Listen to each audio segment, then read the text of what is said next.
All right, today we are going to break down my favorite page from patient number 1. Of course, I do love all of the pages, but this one I like especially because it does a lot of things from beginning to end. On the previous page, we have our patient come in and approach the receptionist and try to give his information, but it's a little difficult for him because he's immediately attracted to the receptionist.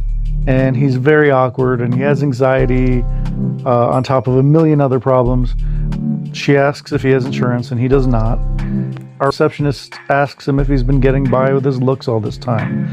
Well, now we're just getting to know this receptionist and we don't really know anything about her. This is kind of her first appearance, but we do kind of wonder, like, hey, what is her sense of humor? Is she flirting back with him? Is she being sarcastic? Is she just playfully flirtatious?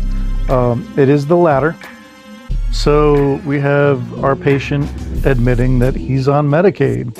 The receptionist kind of just, she gets back into business mode, tells him to go and have a seat, fill out the paperwork, and someone will call him back shortly. And she tells him to circle all of the medical conditions.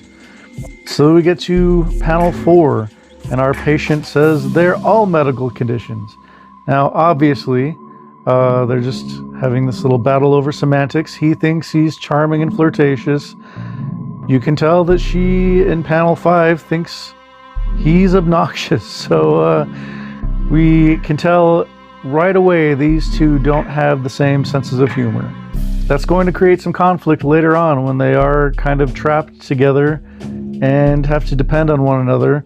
But this is just their kind of introduction to each other. So then we move on to panel 6. And by the way, like, I love the way the art just kind of captures the emotions, like our patient's awkwardness and the receptionist's glare just kind of speaks volumes. There's no need for dialogue in a panel like that. And then we have panel 6, which is our patient going to sit down to fill out his paperwork. And we have this ding in the background. It's very subtle, and it shows that the elevator is about to open. And this is pretty much where the story is about to unfold. So if you want to see what happens, you got to flip to page 7. And if you want to see page 7, it's really easy. We just have to fund this comic book so that it gets made, and you can see how these characters continue on through this story, which is about to get really freaky.